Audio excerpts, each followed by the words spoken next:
podcast is a member of WildGamesProductions.com and D20Radio.com. This is Full On Gamer with a shout out to the boys who don't play it old school or new school, but the school. Second edition D&D. Hells yeah. First there was the original. I thought it might be nice for kids. Keep them off the street, you know. Then the basic. This is a simple game. Then the first version of the advanced. Good, clean, wholesome fun. Now the hammer comes down. Welcome to THACO's Hammer, the best damn second edition AD&D podcast ever.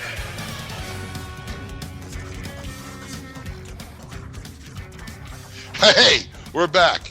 It's the THACO's Hammer guys. 2E, you know how it is. Hey, we got DM Corey here. What's going on, everyone? Oh boy.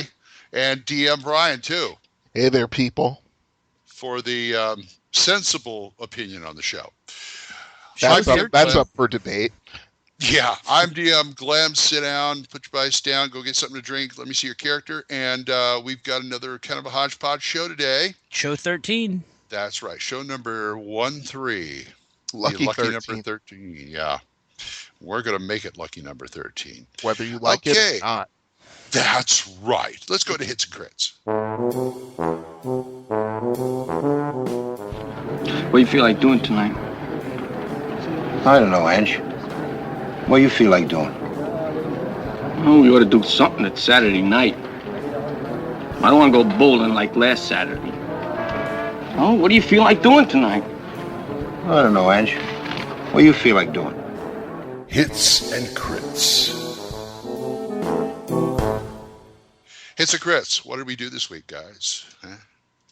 Oh, let's see. Still doing the things I've been doing. Just putzing around with whiteboard programs, and oh my God, as the learning curve is steep, I get a headache. We found you one, remember? Yeah, I have it actually. For those listening in, the program we found was called iDROO. That's IDROO. Oh, that one.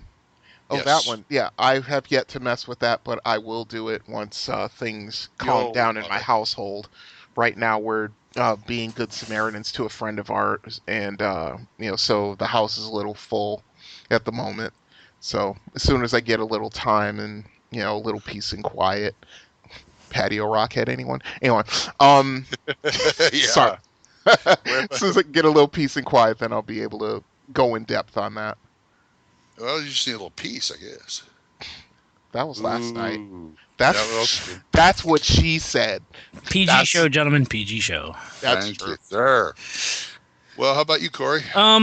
Well, I decided to get off my lazy butt and do something that a lot of gamers say they're going to do, but they've never really get around to it. Well, besides work. You know me and work. I'm always working. But I decided to pull out all my first edition modules and all my supplements from first and part of second and started bagging them, prepping them for storage, making sure all the air is out of them and taping them down and making sure the bags are non-acid. And What are you using for bags? I picked up a whole set of bags off of a website that's specifically set for museum level storage and preservation. Wow. They're a bit pricey, but in my opinion, if I have $700 worth of old school D&D stuff, to spend $100 versus $50, I know I'm going to save my things. It's kind of worth it, That's true. Gotcha. Kind of like if you drive a $50,000 car, the last thing you do is buy $2 brakes. Yeah. So, yeah, I've been bagging and paper cuts and getting all my stuff prepped for us storage. Aren't paper cuts wonderful? Yeah. Well, now that now that you're talking, I'm staring at my box of Judges Guild, looking at maybe 6 of them that are bagged out of 75. Yep. And What about you, Glenn? What have you been doing? And half the bags don't fit, so they're Ziploc bags. What do you want? Yeah.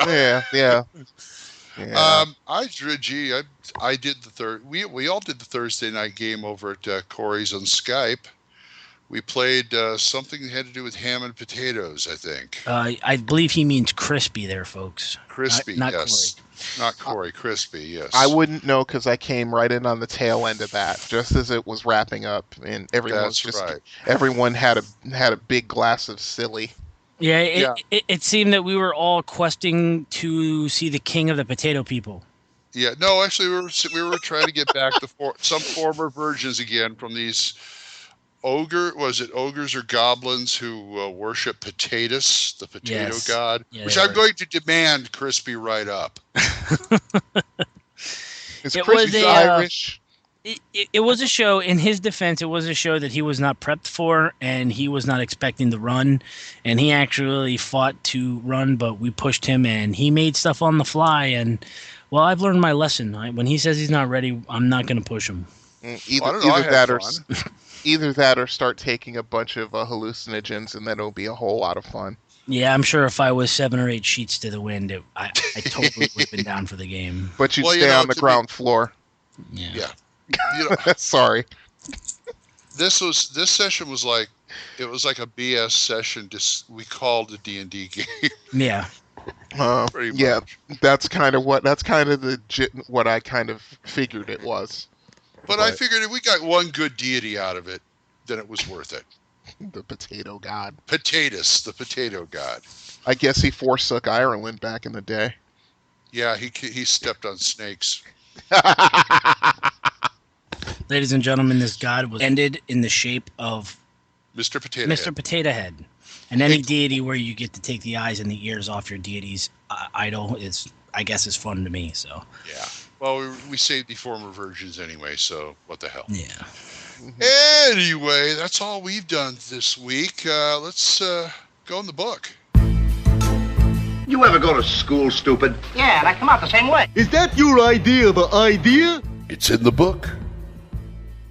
It's in the book. What have you got in mind, Corey? In the book, this week I want to talk about vision and light, particularly underground and the lack thereof vision and light.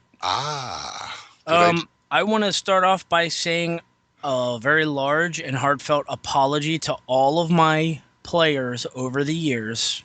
I know I should be punished and flogged, and I should turn in my DM card for this, but I have been playing Infravision totally wrong. Corey's confessions. And I've actually got into arguments with players who I thought were rules lawyers who actually were correct. So I want to apologize to everyone. Okay, Corey. Now you've got me curious because I want to know, how did you mess this up? Well, reading the DM's guide, page 119 of the first printing, with the white letters on the black bind, standard Infravision is nothing more than 3rd edition dark vision. Mm-hmm. It essentially allows you to see as you would in a normal lit room. Mm-hmm. There is an optional Infravision which allows players to see the heat signature blobs, aka like the Predator vision in the movie Predator. Mm-hmm. That is what I thought was the true and the standard Infravision for Dungeons and Dragons. Well, okay. That you aren't as wrong as you think you are, because up until 2nd edition, when they decided to include both versions, that's what it was. Okay. And now it's sort of like either you can see really well in the dark, or you basically can pick out heat sources. You can go either way. Right. Mm-hmm. What about you, Glenn? What do you think about the Infravision? I think they're right, and you're wrong. Can I beat you over the head with the book stamp some more? Sure. Well, here you go. How did I know you're going to say that? Just a hunch, anyway. Just a minor intuition. Yes. So, Brian? How do you play it? I just use it as normal dark vision. It's anything that makes the game easier, where I don't have to keep track of, because you have this light source, you're effectively blinded because, and blah, blah, blah, blah, blah. That's how I used to run it years ago. But we talked about that over at Save or Die, and we all came to the conclusion that basically if you have like a mixed party, and the person, say the torch throws 30 feet of light, and you have an elf in there or a dwarf that sees 60 feet ahead, they're only going to see 30 feet ahead while they're in the light. Right. Yeah, it's reduced to 30 feet. That's pretty much how I run it. It's reduced to whatever range the torch or magic item or whatever is throwing the light out. Yeah. Would you put that magic sword away? I can't see.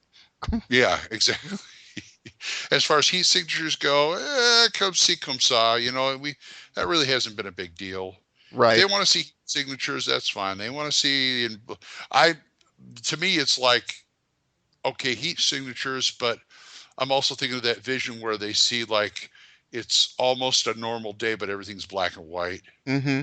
Yeah, that makes. You know what I'm saying? Yeah, that's pretty much. So everything goes black and white. They're in the dark. Mm-hmm. Kind of like Blair Witch Project or whatever the hell that kind of thing. Yeah, the night vision cameras and so forth. Yeah, that's the way. To me, that's the way their vision works. Mm-hmm. But if they want to do the heat signatures, that's cool. If you can't tell one thing from another, that's not my problem. Nope, not mine either. No, not at all. So Corey, yo, when you we were just talking about here, I was saying that if we have a mixed party and say we have a torch and the torch throws light for 30 feet and the demi-humans have infravision that sees 60 feet, they're only going to see 30 feet when they're in the light. Is that how you run it? You mean if somebody's using infravision while there's a torch in the area? Yeah, while they're standing in the middle of the party and somebody's got a torch that's throwing light for 30 feet, that's all they're going to see. That's as far as they're going to see. Well, if you go by the standard infravision, it says that essentially, you see essentially perfectly in the dark as you would in the day. So right. But I'm saying if they're going to do the heat signature thing, I'd say they only see as far as the torch goes, no further. They'd have to be in the dark to see all that crap. Correct, or at least not in their direct line of sight. In other words, somebody with a torch in our groups, put them in the back of the party. Yeah. Mm-hmm. Get the demi-humans up front, or at least near the front if they're magic users or something like that. That way you're not blinding the people. Because essentially if you're using night vision goggles, which essentially is what they give an example in the DM's guide about what the optional rules for infravision is. Mm-hmm. If you have night vision goggles on and someone is behind you with a light source, it doesn't affect your vision if they're far enough behind you. Ah, right? I see. So... Okay, so technically the infravision beings would have to be like 60 feet ahead of the light source for it to work. Or if it's a bullseye lantern, you're or have it shut. Fine. Yeah, that's true. That's true. But what first level party is going to have that? My characters always take those. Right. As expensive as they are? Okay, that's cool. Things. Sure. Why not? Yeah, no self-respecting adventurer would make second level without owning one, right? That's true. Mm-hmm. I don't want to... My characters also, they have 3 torches in their backpack, but I always make sure they have a lantern too. Mm-hmm. Yeah, just in case. In case. They're always carrying oil, and if you're not going to throw the oil, put it in the damn lantern. Yep. Well, yeah, those are the first two functions of oil. Either set somebody on fire or use it for the lantern. Yeah. I had this image of this stupid thief pouring oil on the floor and lighting it. Hey, look, I got a campfire. Anyway, yeah. How do you folks use it? Do you have how do you educate something like this vision and light underground? Mm-hmm. And also, we haven't talked about like light sources underground. I mean, there's the standard torch. Mm-hmm. But there's also like the continual light spell, a staff of light, glowing moss or something like that. Yeah, somebody's really powerful magic sword. Yeah. So on the whole, how do you deal with that? I mean, are your dungeons well lit or not? Oh, absolutely not. They're not, unless it's like, let's put it this way, using just a little bit of logic, if there are a bunch of humans in this dungeon, of course there's going to be, torches and sconces, like say every 70 feet or so, something like that, whatever. Mm-hmm. But I mean, if it's just like, this ruin underground dungeon that's crawling with monsters, no, there's not going to be any. Okay. It's just basically just taking what you're going to put in your dungeon and just say, okay, how do they see? Okay. if they're you're hunting down, like, say, an evil cult of human clerics, they're going to be torches all over the place. Or Right. Or even like in, say, like the classic Keep on the Borderlands, how that big room with all the priests in it at the end, how that's all lit. Those dark red, the dark red lighting and all that. It sort of adds to the mood. You know what I mean? Oh yeah. Mm-hmm. Oh yeah, I can understand that. And then there's also like torch maintenance. Mm-hmm. What do you do? I mean, I talked on the other show about like monsters following player parties through their burnt torches. yeah, especially that intelligent monsters are certainly going to do something like that. Because you put a torch out, it's still going to attract. It gives out an odor. Mm-hmm. It'll attract something. Oh yeah. And any intelligent monster is going to be like picking them up. He shows up. Oh, look at Ogre. Why's he got all these burnt torches? Oh wait, they're ours. Uh-oh. Yes. Oh. So I'm not saying you have to bury them or something, but you just got to be conscious of that kind of thing as a player character. Yep. Mm-hmm. It's like burying and peeing on your fire in the wilderness. Mm-hmm. Only so you how can prevent forest fires. That's right. That's why in Australia they don't have very many. True enough. They have iron bladders. But tell us all about it, folks. How do you educate illumination and infravision and all that kind of stuff? THACO's hammer at people skills. THACO's hammer serves me right for looking at the show notes. THACO's hammer at gmail.com or... Oh, let's see. The telephone number is 405-806-0555. Holy moly, we have a voicemail this week. Yes, we do, actually. I forgot all about that. Somebody actually gave us a voicemail. Wow. Yeah. We're moving up in the world. Yeah, we're not going to play it on the air, but we did. You did. Take our word for it. Yeah. Thank you, Full On Gamer. Thank you, Full On Gamer. You are going to be enshrined in our future shows. Watch. Just keep listening and find out. Let's go into option package.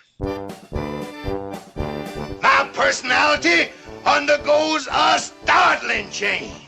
You should meet me because I'm a great guy. I like big fat men like you. When they fall, they make more noise. And sometimes they never get up. Option package.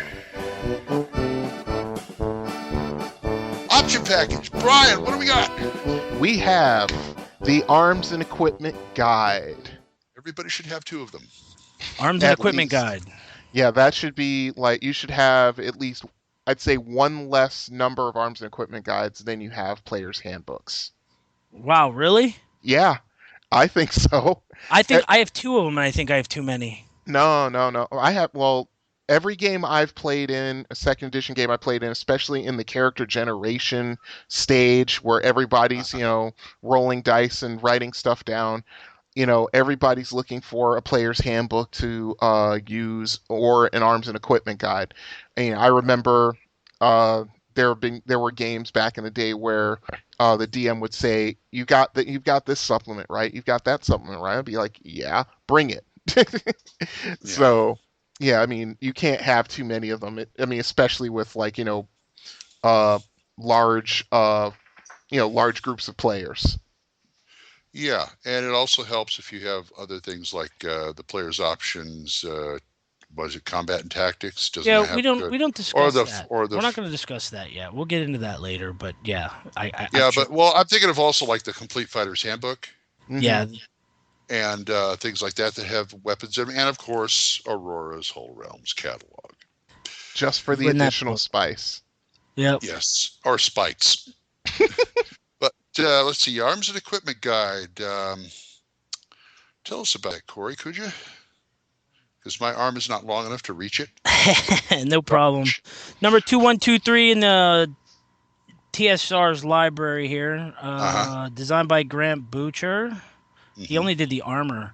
And Troy Christensen, Don Pickens, equipment. And I got to tell you, man, some big heavy hitters in the art department in this book. We got Daniel Horn, Eric Olson, Keith Parkinson, and Michael Weaver. Mm-hmm. There's a whole section of the black and white art. A lot of good names in there as well. Yeah. This book is full of everything you need if you want to spice up your games rather than saying, okay, my guy's wearing armor and is carrying a sword. Yeah. This book is full of detailed illustrations, examples, full descriptions, and actually a lot of the armor that's listed in the weapons actually gives you real world historical origins of the items. I actually found some good information in here reading through here because I had some questions on some of the armor because I rarely ever use it. The bronze plate mail, didn't know it was in plates. I thought it was like full plate mail. No.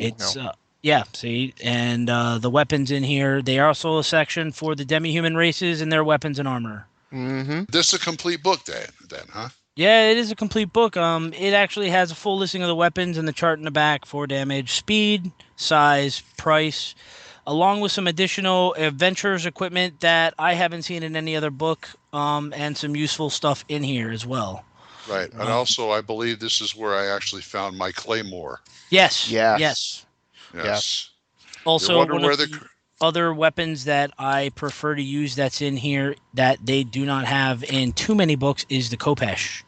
Khopesh? Yeah, the Khopesh. Oh, that's the Hassan Chop sword, isn't it? That is the Egyptian.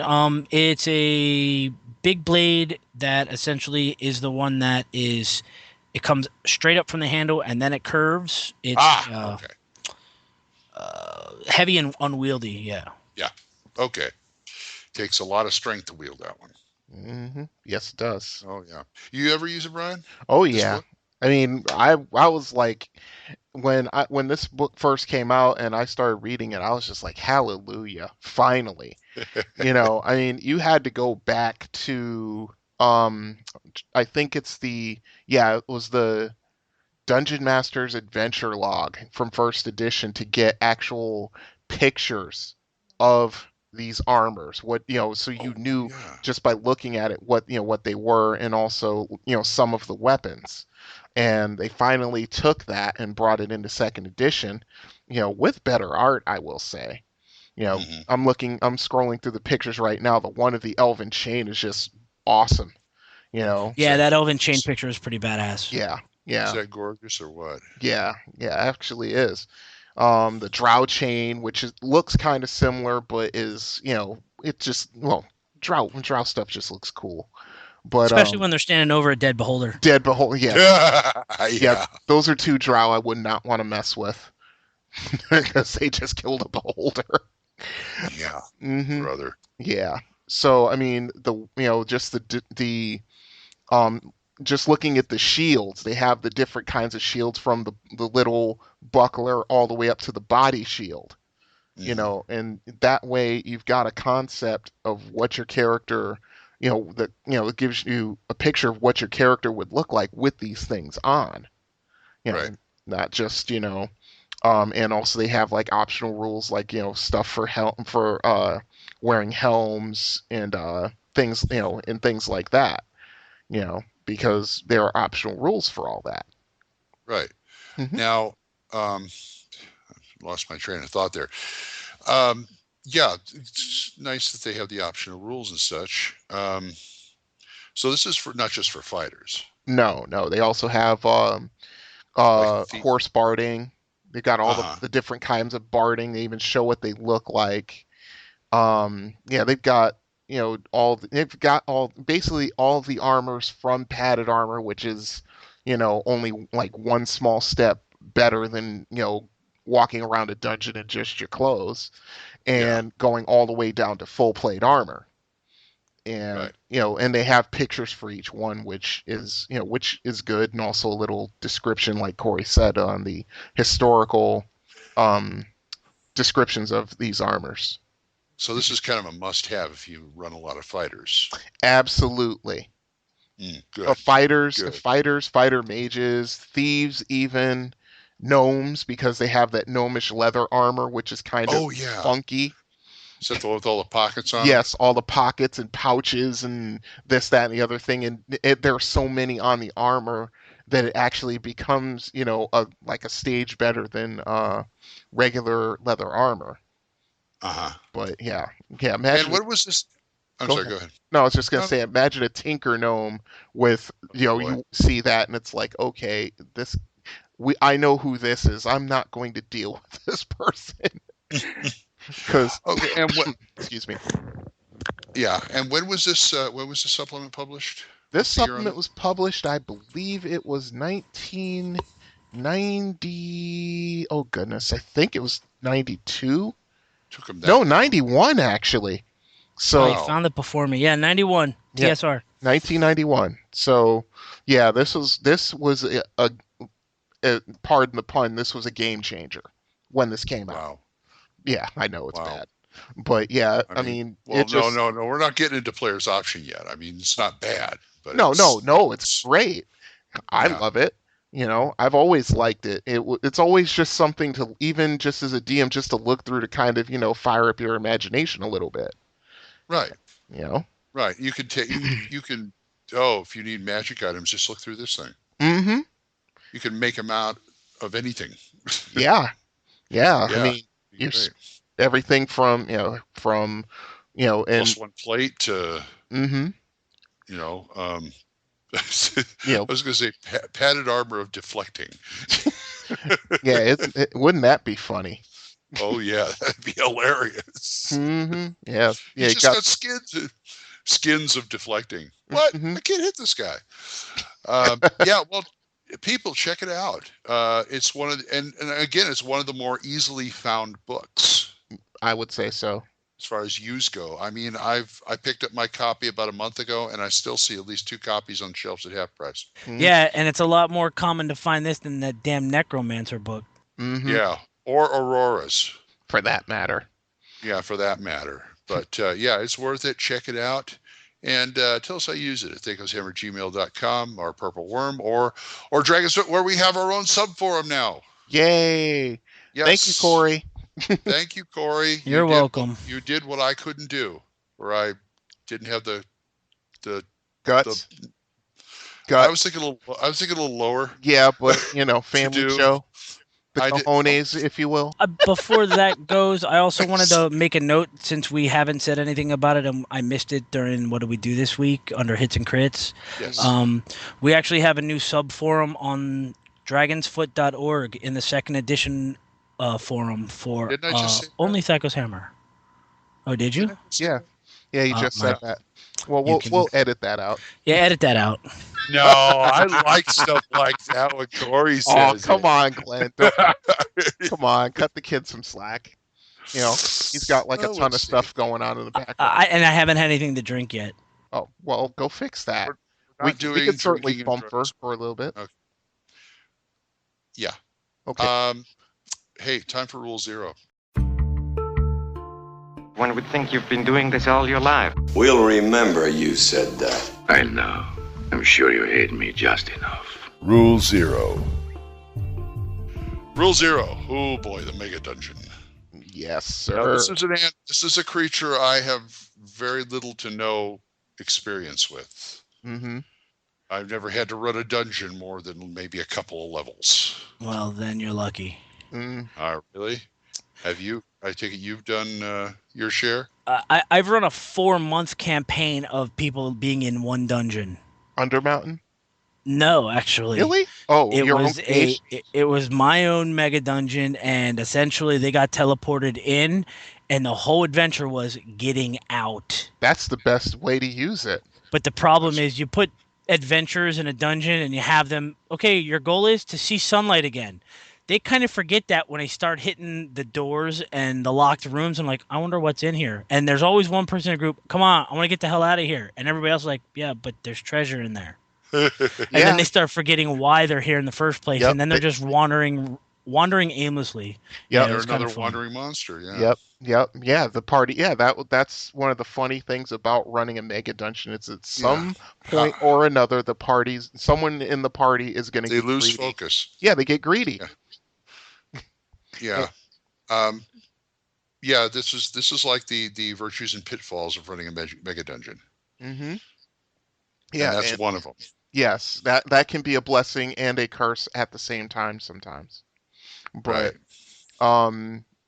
I've heard about. No, go ahead. No, I was just going to say, the mega dungeon most people are familiar with is Undermountain, which yeah, it is one of the more popular mega dungeons that's out there. I don't even know if there is another one that's non-realm specific. Undermountain, if we're talking all editions, Temple of Elemental Evil, Runes of Mithranor, Dark Tower, you can name it. They're all under the category mega dungeon. Then, of course, there's that one thing they made for 3rd edition, the world's largest dungeon. Yes. Oh, you mean the phone book dungeon? Oh, yeah. That thing's ridiculous. That book, that's a hardcover book for those who don't know what it is. It's essentially the size of a phone book. And the whole point of that book was to use every single monster in the Monstrous Compendium or in the Monstrous Manual once. Yeah, in 3.5. And it retailed for $100, and I wanted it, and I couldn't afford it. I saw it, and I said I shouldn't, and I didn't. You see, with me, I would just take that dungeon, and I would take that book, and I'd probably throw out 3/4 of it and just rewrite it in my own image, just to be evil like that. You can, yeah. Yeah, I mean, it's not. No, go ahead, Glenn. Say what you're going to say. I was going to say you can do that with any mega dungeon, too. Well, that's true. I mean, that's what Undermountain is. They give you a certain number of encounters. We should say this for the next segment, but I'm just saying there's a certain number of encounters, and then they say, this is your canvas. Here's some paints. Go have fun. Right. But my use for the mega dungeon usually is the same thing as Corey. It's like somehow, some way you find yourself in there, and it's up to you to get out. And, well, if you decide to get greedy, greedy can get you killed too in my games. Yeah. So, I talked about this in the earlier shows. It's also possible for the DM to lose focus too in a mega dungeon. That's true. I've had it happen. Yeah, it's happened, and especially I've actually gotten bored. You have this great idea for a mega dungeon. You stick these. They're like, "Hey, I found the entrance to a dungeon." You're like, "This is going to be a mega dungeon. I can't wait. It's going to be great." After the 4th level, you're like, "Okay, I really want to see trees and have you guys out doing wilderness adventures."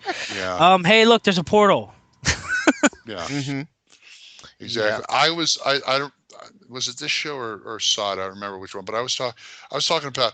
I got into an Undermountain campaign once. And the guy had us, I don't know if he handed us pre-gens or made us write up 6th level, 7th level, 8th level characters because it was Undermountain. And I said, and Undermountain's very deadly. Yeah. And I says, okay, fine. And he gave us all this magic and all this other stuff. So we went down there, and I think I lasted 3 sessions. After the 3rd session, I felt like a punch clock hero. Time to go down. We were on the 5th. Okay, we're in the 5th level. Cha-ching! All right, I'm on duty. Let's go. That's awesome. I was waiting for a punch clock at the beginning of the level. Okay, I made it to this level. There's the ogre. I killed the ogre. Next, and it just got. I was bored. Yeah, see, that's when you've kept your players in it for too long. Yeah, that's something we ran into when my DM put us in Undermountain, and I'm trying to remember if we started from 1st level. I think we did start from 1st level, and it was after 6 or 7 sessions of it, and having to deal with all kinds of nasty little encounters that the DM loves to throw at us, because with that particular DM, who will shall remain nameless, it was us against me. It was one of those games. So, yeah. I am the dungeon. Yes, exactly. I am everything. I am the air you breathe. I'm the food you eat. I'm the gold pieces you find, the magic weapons you use. I am everything. That's what he did. Oh, boy. Oh, yeah. That should have been fun. That was an awful lot of fun. Yeah, it was. Oh, Lordy mercy. Anyway, and mega dungeons you can still find out there. Yes. And some of them are even intact. With all the mats. Good luck with that. Well, it's possible. Yeah, just not very probable. I mean, if you want to be an eBay junkie, go ahead. But and may God have mercy on your soul and your pocketbook. Oh yeah. So, mega dungeons. What do I hear about your mega dungeon? We may even want to. You send us a mega dungeon. We may feature it on the air. That'd be fun, wouldn't it? I'll use it in my campaign and give you all the credit. How about that? Hell yeah. Yeah. Yeah, but it's sometimes I feel like send this stuff in. It's like that's like they're waiting to rip me off, man. They're just going to rip me off. So no. We just want to see it and give you some publicity, as shout out and all that kind of stuff. Of course. So THACOshammer@gmail.com are the usual places. Let's go to Snipe Hunt. Snipe Hunt time.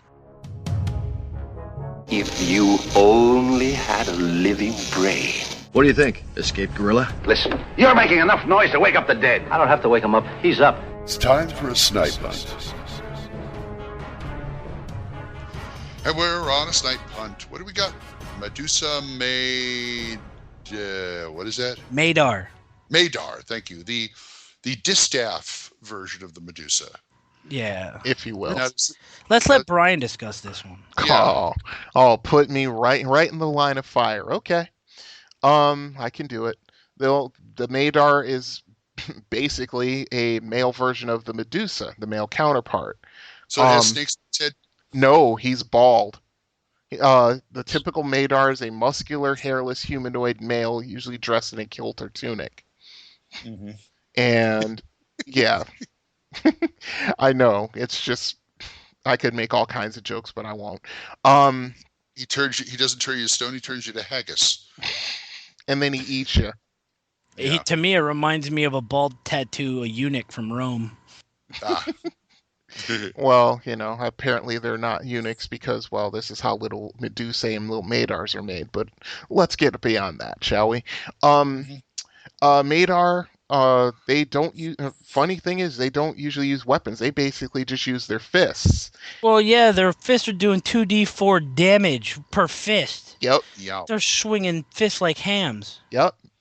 And every 3 turns. Ham. I was thinking of last Thursday's game. Ham. Ham with potatoes. Anyway, go ahead. Oh, boy. Channeling your... Well, you have a goblin hit you with a ham. Anyway, go ahead. How much damage did he do? He did like a D4, but if the guy was going...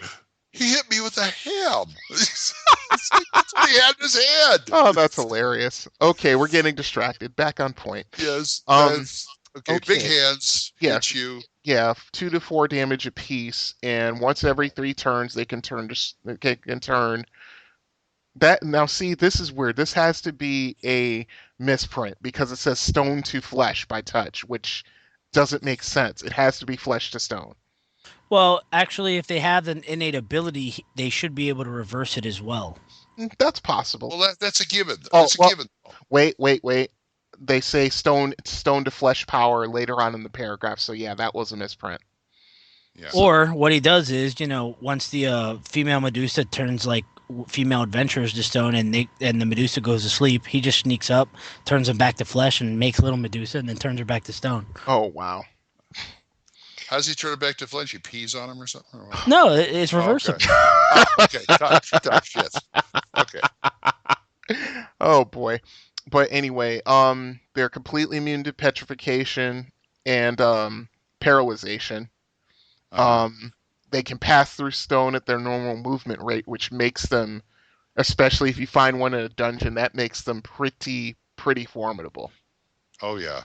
I mean, they could basically just go through pass through stone, wait for a party to go to a certain point, then come out the stone behind them with surprise and start beating on the mage that's in the back rank.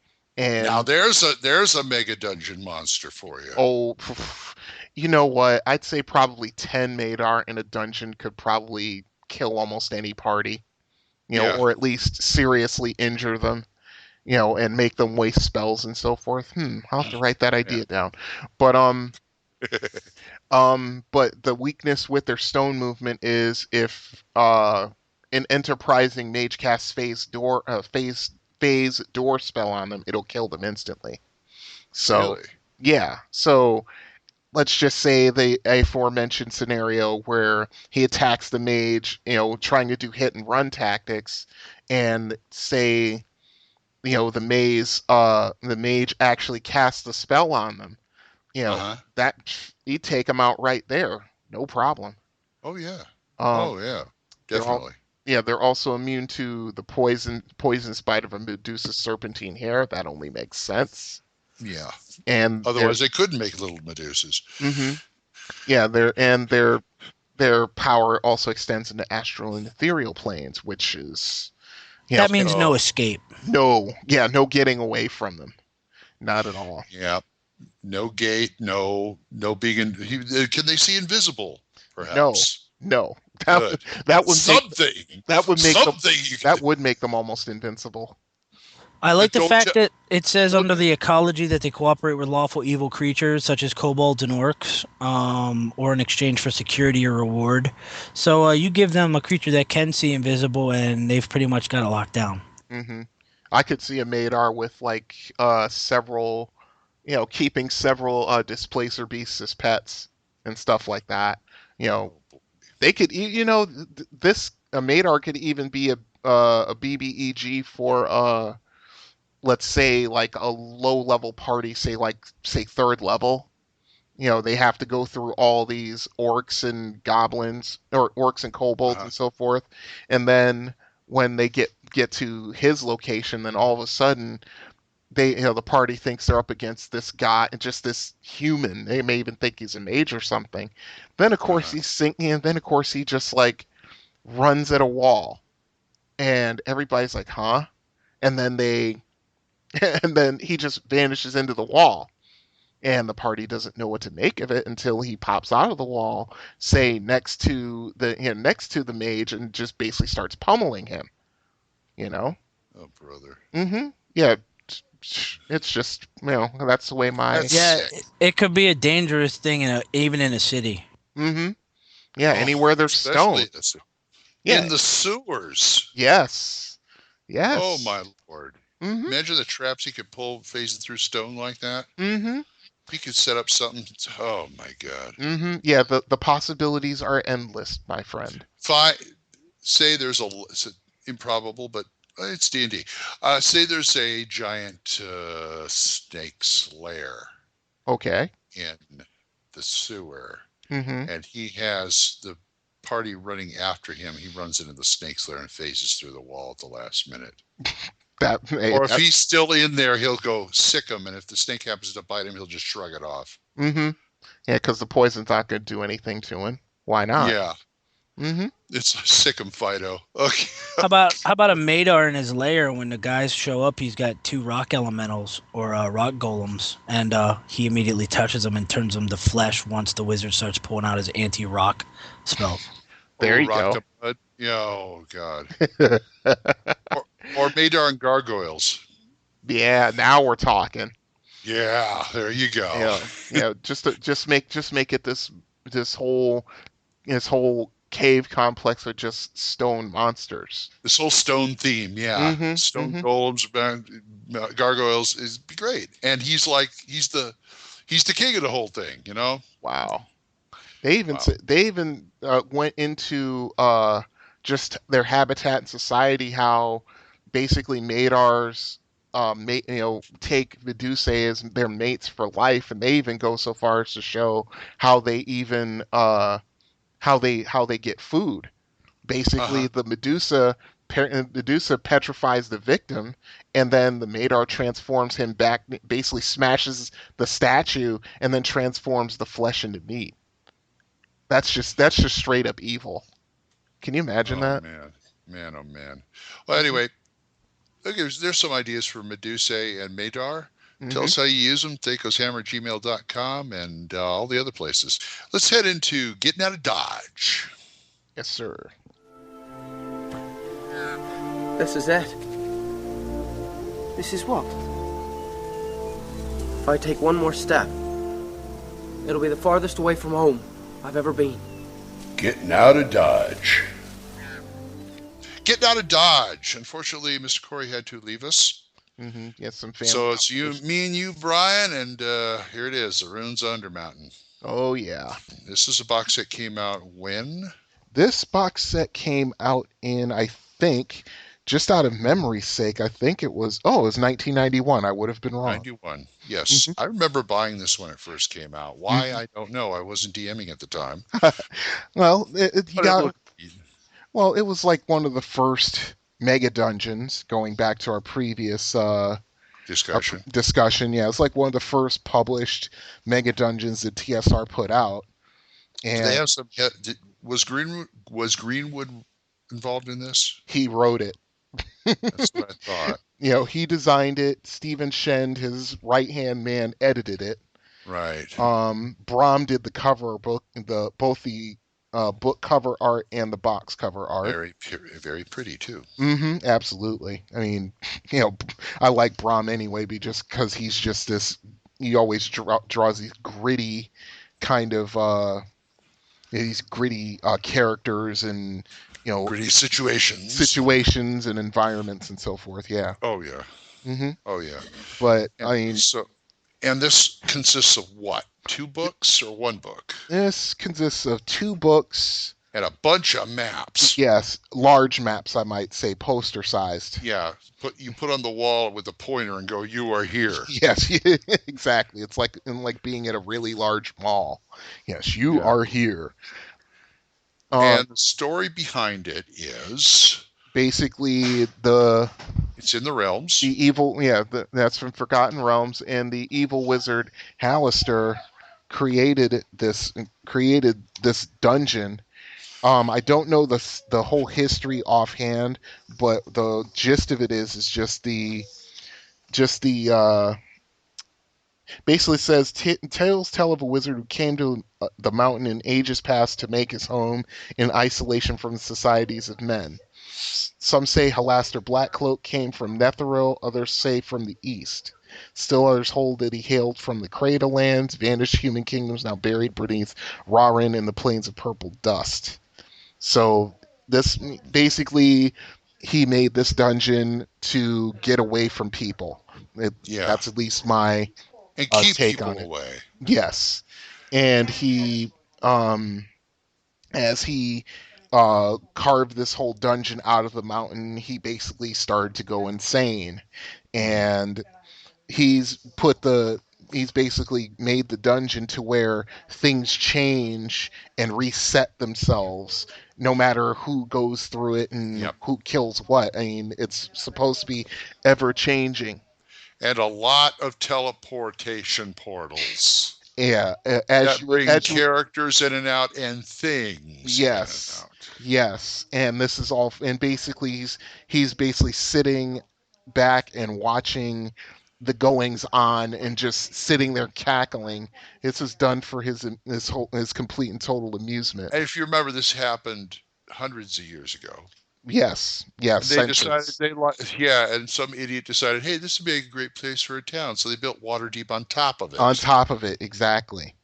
And as it turns out, there's not only are there various ways to get into Undermountain through portals, there are also actual physical tunnels and things to. And the easiest way to get in there is the Yawning Portal Inn. Yes, the tavern. Run by one Durnan, who turns out to be like an 18th level fighter.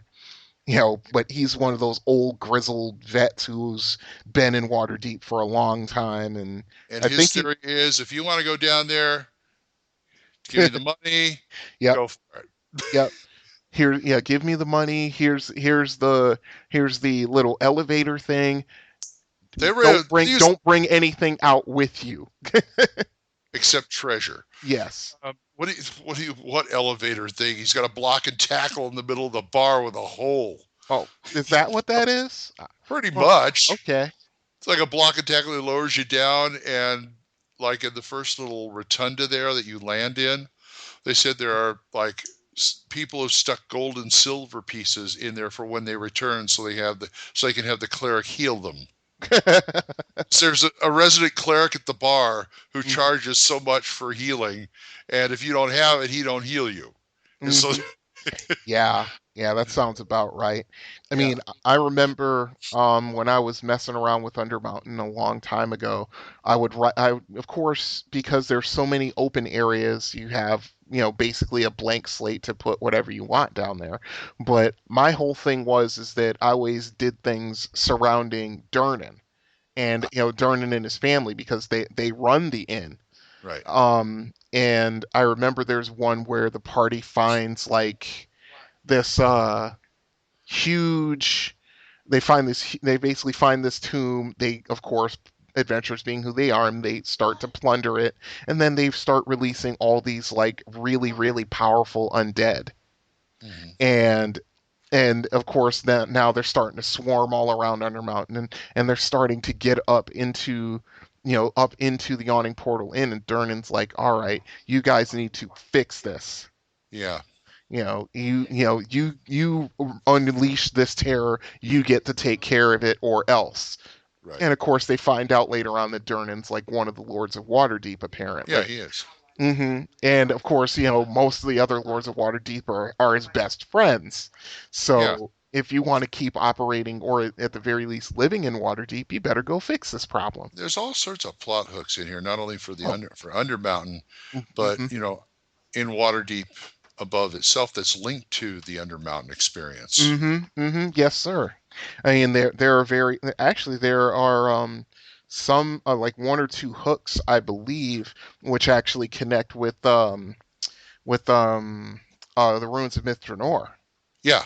And it's just, I mean, there's a portal there. I mean, this isn't a dungeon. As long as you can come up with enough of your own ideas, you can do an entire campaign in there. But we talked about that in the previous session. Is that every now and then the players have got to go above ground and be out in nature, yes. Just to give them something different. I mean, they've got portals to it, like in the jungles of Chult. They got portals up north in the ice and snow above Baldur's Gate somewhere. That sounds about right. Yeah, all these, like I said, Myth Draenor's got one, and for all I know, there may be one over in Mazteca on the other side of the world. I wouldn't doubt it for. And if not, you can put it there. Yeah. That's one thing a mega dungeon is good for too, is to get players into areas they wouldn't normally be able to get to, either because it take them too long to get there, or they have no way of getting there. Right. And if you want to go to Mazteca, you just put a portal in there. Yeah, you just have to survive long enough to get there. Yeah, and get back. Yes, and that's the thing about Undermountain, is that you can't clear this thing out. You're going up against someone who is at least equal to Elminster in magical power. And not only that, you got all the stuff. And you're not gonna run him, and you may or may not run into him, but you are gonna run into a lot of crap. And if you somehow decide, well, we're going to go kill Hallister, then you got to deal with his apprentices, who are down there also, and who are like mages and various character classes who are in, I'd say, probably the mid to upper teens in level. So let's put it this way: if you decide to go this route, that would probably be like the one reason why you'd stay in Undermountain. But at the same time, it's like it's almost beyond your ability. Because in case you haven't figured it out by now, that there are rumors that Hallister is still alive. And after all these hundreds, and he's bat-ass crazy. Yeah. There are rumors that he goes through the dungeon reset. I mean, it does a certain part of resetting, but he will go through and reset traps. Yes. After the parties will come through, and you may glimpse him or something like that. He doesn't stay down the bottom. He's always doing stuff. He may be trigger something that you didn't know about that wasn't there before, or something like that, just to see what you do. Yep. That's exactly why he would do it. Yeah. They have this one picture that I'm looking at towards the end of the adventures book, where they've got somebody standing there, like two adventurers standing there, and there's like a mind flare coming at him, and behind him is like a beholder, and behind that is like just a pair of eyes and a mouth and a foot and a claw. It's sort of like Billy Goat's gruff, if you will. Yeah, it's the gauntlet. Basically running a gauntlet. I wouldn't be surprised if that's where this idea originally came from, but probably not, because the majority of what Greenwood wrote is like, back in like the 60s. Where he wrote all this stuff even before D&D existed. Mm-hmm. So, I mean, crazy. Crazy stuff. Mm-hmm. Anyway, that's the ruins of Undermountain. You can, I don't know, what's the probability of finding this now? I'd say probably average. It's just finding a copy of Undermountain with everything in it. Yes, with everything in it. Intact. Mm-hmm. It's a great, well, to me, it's a great change of pace. What would you give it? How many stars? Oh, just from the aspect of not only what's included, but what you can put in, I give it 4.5. 4.5? I give it 4.5 too, mainly because it has uses outside of just running it. Right. Aside from plot hooks and things like that, you could rip this thing apart and use sections of it. As other dungeons. Yeah. Take the traps out, take the corridors out, just use it for other stuff. Exactly. And not only that, just the fact that you can tie it together just with Waterdeep in general. And that's enough to keep you busy for a long time. And we haven't even talked. I mean, there's another box set called The Lower Levels we're going to get into in another show. Yes. And we haven't even talked about Skullport. Oh, no. Which is the city in Undermountain near the coast, which has that's another way to get into Undermountain, by the way, is by Skullport, because it has its own port. Right, but on the coast, and it's a hive of den. It's a den of hive of scum and villainy, basically. Yeah, it's like Mos Eisley Spaceport on steroids. Yeah, pretty much. Pirates and thieves and slavers. Oh my. Slavers doing all their illegal stuff out of sight, out of mind, all thanks to Hallister. Yep, and he tolerates it for some reason. I think it's because they give him tribute. Yeah, probably. Or a cut. Yeah. Well, that was Ruins of Undermountain. That's a good one. I might have to go looking for that again. Maybe I'll find one at the con. Who knows? Yeah, finding it intact is kind of an effort. Yeah, I would say so. Can't even find the PDF anymore, so. Is that right? Find it, look for it. It's a great buy. I don't remember, what was it going for, like $25 originally? 20. That's it? 20 US back then, yes. Wow. It seems like a drop in the bucket for something like that. Yeah, nowadays, it had a lot. See, that was the great thing about TSR back in the day, is that, when they got it right, you got a lot of value for what you paid for it. Today it'd be like $45 at least. 50 at least, easy, if it was today. Easy. Yeah, considering how the value of the dollar now compared to 91. Unbelievable. Well, we come to another show, another one in the bucket. I don't have a bucket list, but here we are at the end of the show again. Get a drink on your way out. Don't forget your dice. And Brian? Yes, sir. Goodbye. Farewell. And for DM Corey and myself, DM Glen, see you next time when the hammer comes down on THACO's Hammer. Bye-bye. See ya. THACO's Hammer theme is provided by the Diablo Swing Orchestra. You'll find them on Jamendo.com. All other additional music for this episode was provided by Kevin MacLeod. You'll find him on Incompetech.com. Be sure to visit our website at thacoshammer.info. If you have any questions or comments, email us at thacoshammer@gmail.com. Remember, that's an O, not a 0. Also, you'll find us on the 2nd edition forum at dragonsfoot.org, or you can give us a call and leave a message at 405-806-0555. See you next time when the hammer comes down on THACO's Hammer.